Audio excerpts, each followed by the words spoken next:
فرمائے 75 لشکر جہالت کے ہیں، 75 لشکر عقل کے ہیں.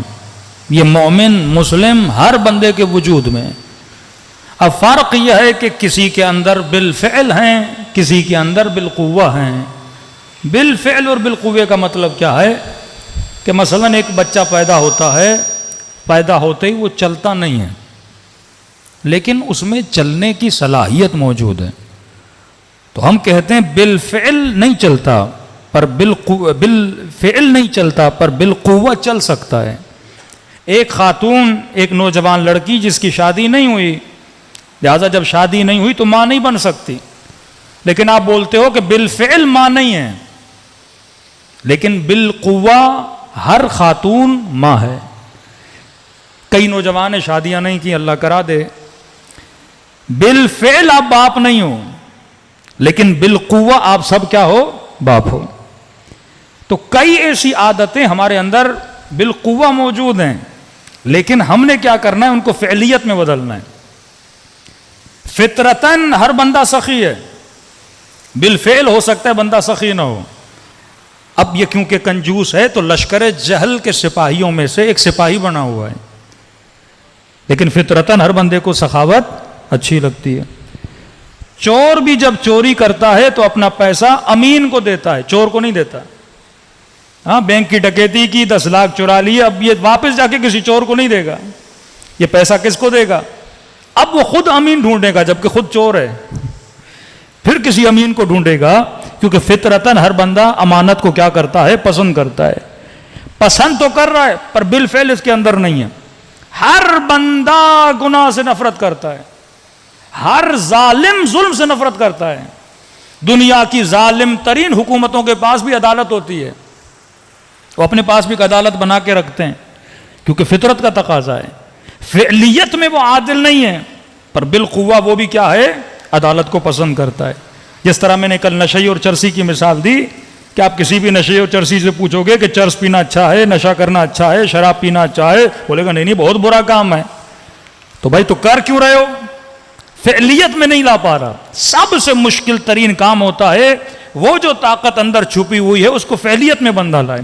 ہاں، شہوت کا بجا لانا آسان ہے، جھوٹ بولنا آسان ہے، چوری کرنا آسان ہے، حسد رکھنا آسان ہے، غیبت کرنا آسان ہے، لیکن ان چیزوں کو یعنی جو لشکر جہل ہیں ان کو چھوڑنا بڑا مشکل ہوتا ہے. اور لشکر عقل کو اپنا سپاہی بنانا، یہ کام وہ ہوتا ہے جو اہل بیت اور رسول خدا کرانے آئے. فرمایا ہم اس لیے بعثت لاتمم مکارم الاخلاق، یہ مکارم اخلاق وہی لشکر عقل ہیں. تخلقوا باخلاق اللہ، اپنے اخلاق کو پروردگار عالم کے اخلاق میں بدل دو.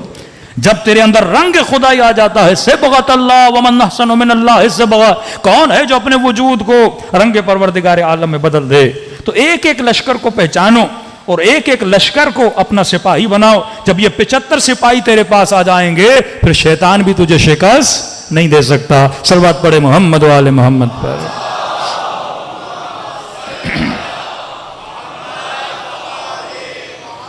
تو کل جن کو یاد ہوگا جو کل کی مجلس میں تھے، ہم نے کہا انسان کا وجود 3 مین پاور سے چلتا ہے.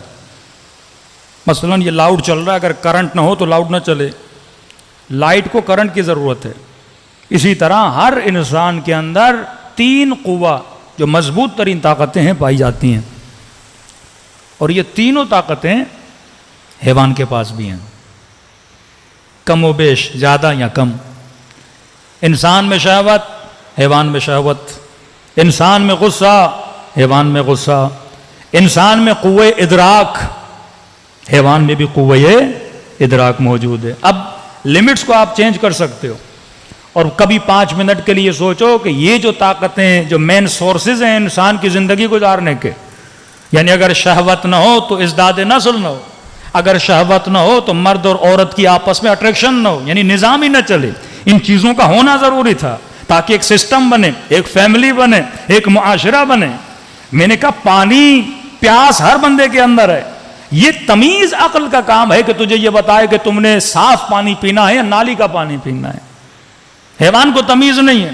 کتے کو پیاس لگے گی وہ زمین کا پانی بھی پیے گا، نالی کا پانی بھی پیے گا، اس میں یہ تمیز نہیں ہے. کتے کا کام ہے اپنی پیاس کو بجھانا، حیوان کا کام ہے اپنی بھوک کو بجھانا.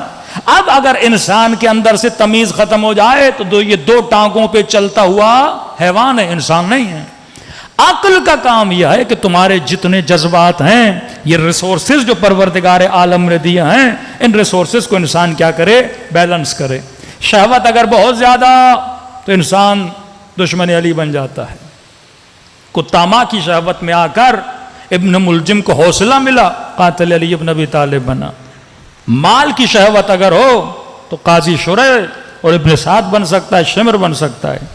شکم پرست، شکم کی شہوت اگر ہو، اب دیکھیے خدا کھانے سے منع نہیں کرتا، لیکن اگر شہوت شکم ہو جائے، کھانا کھانا اچھی بات ہے، جسم کو طاقت ملتی ہے، بلکہ تاکید ہے کہ بندہ اپنے بدن کا خیال کرے، لیکن اگر شہوت میں بدل، شہوت مطلب ایکسٹریم لیول پہ چلا جائے، دن میں 3 بار کھانا ہے، بندہ 6 بار کھانے لگے، 7 بار کھانے لگے، حد اکثر میں چلا جائے، کثرت میں چلا جائے، تو یہ عقل کی خلاف ورزی کرتا ہے۔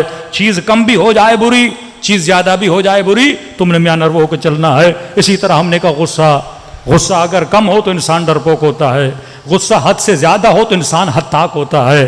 ماں باپ کی بہترامی کرے گا، استاد کی بہترامی کرے گا، عالم کی بہترامی کرے گا۔ اس دن ایک جوان کا فون آیا، مولانا میرے باپ نے مجھے بڑا غصہ دلایا، بس تھوڑا تھا میں اپنے باپ کو مارنے والا تھا۔ میں نے کہا بندے خدا گناہ ہے؟ کہ مولانا بس وہ کبھی کبھی دماغ پہ سوار ہو جاتے ہیں، اگر ایسا نہ ہو تو ہم بھی سیدھے رہیں۔ میں نے کہا یہی تو مقام ہے، وہ سوار ہو تو تمہیں صبر کرنا ہے، سیدھا رہے تو ہر بندہ سیدھا۔ اگر وہ غلط بھی ہے، تم نے باپ کے ساتھ بہترامی نہیں کرنی، کیونکہ وہ تیرا باپ ہے، کیونکہ تیری ماں ہے۔